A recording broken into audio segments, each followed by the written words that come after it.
bagaimana sih pembinaan sepak bola itu yang tepat agar agar dari daerah kami juga bisa menghasilkan pemain-pemain sepak bola yang berkualitas, mungkin nanti bisa juga masuk ke tim nasional. Oke, sebelumnya saya terima kasih ya diberi kesempatan untuk bicara di sini, dan memang itu menjadi kendala di semua daerah ya, karena kebetulan waktu kemarin saya di Lampung pun sama. Kalau kita nggak ada penggeraknya di sana, apalagi dari Pemda PSSI-nya tidak bisa aktif ya, itu akan menjadi sulit. Karena mencetak generasi sepak bola Indonesia sekarang tidak hanya melatih teknik, taktik, fisik, atau mental yang biasa-biasa saja. Tapi saat ini, saatnya kita harus berintegrasi dengan teknologi dan sport science pastinya. Karena itu menjadi hal yang penting untuk pembinaan usia dini sekarang. Karena di pembinaan usia dini, kita semua pahamin itu dibagi 3. Yang pertama, grassroots. Grassroots itu usia 6-12 tahun. Yang kedua, youth formatif fase 13-15 tahun. Final fasenya 16-19 tahun, setelah itu baru mereka senior. Jadi di sini harus bisa mengerti, biarkan pemain-pemain tersebut melalui proses-proses tersebut. Tidak bisa anak usia 6-12 kita latih dengan latihan seperti latihan yang usia di 13-15, tidak bisa, karena beda penanganannya. Dan itu yang masih sering salahnya di sini, anak usia 6-12 menanganinya seperti anak usia yang ada di atasnya. Jadi pahamin dulu urut-urutan pembinaan usia dini, sehingga pembinaan di daerah pun juga sama, nanti berkembangnya juga bisa akan sama.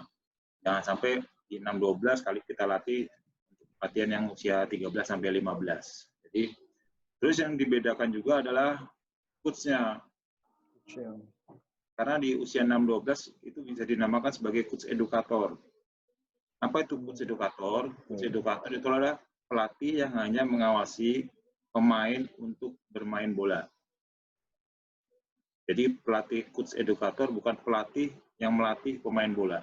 Karena emang di filosofinya di grassroots usia 6-12 itu biarkan anak-anak bermain bola aja, bermain dengan gembira.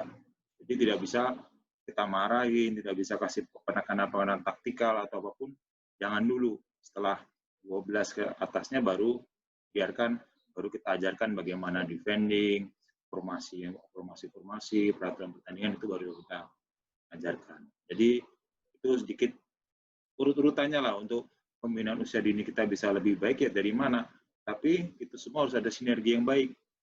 Sinergi baik antara Pemda PSSI setempat, SSB setempat, pelatih yang berkualitas, dan akhirnya kita bisa mendapatkan pemain-pemain usia ini di daerah Bengkulu ya, menjadi penghasil kedepannya bisa menjadi pemain-pemain tim nasional di masa yang akan datang. Mungkin itu Mas Eka. Oke. Tertarik Mas Fafa, tadi bicara tentang pemain berkualitas. Jika memang hulunya itu adalah pemain berkualitas, otomatis kan hilirnya kita juga harus punya pelatih-pelatih yang berkualitas. Betul pasti. Kira-kira Mas Fafa, menurut Mas, gimana sih tips atau bekal apa saja yang harus dimiliki oleh seorang pelatih, baik itu pelatih usia dini, pelatih remaja atau pelatih senior?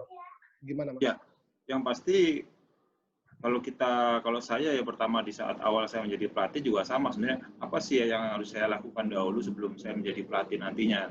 Dan memang urutannya ada, setelah itu kita harus masuk di sekolah dulu ya, di lisensi D, mungkin yang belum pemain tim nasional bisa masuk di lisensi D, lanjut ke lisensi C, B, A, dan A Pro terakhir. Dan itu menjadi kewajiban bagi setiap orang yang ingin menjadi pelatih pastinya. Karena di situ kita bisa belajar cara menyiapkan latihan, bagaimana kita menganalisa latihan, bagaimana kita menganalisa pertandingan, bagaimana kita membuat program-program latihan. Jadi memang tidak mudah, tidak bisa yang, saya pernah jadi pemain bola, ngelatih aja. Ternyata beda. Ternyata ada urut-urutannya yang harus kita lalui untuk melatih yang benar. Jadi sehingga bisa menghasilkan latihan-latihan yang benar-benar berkualitas, bukan hanya soal latihan saja.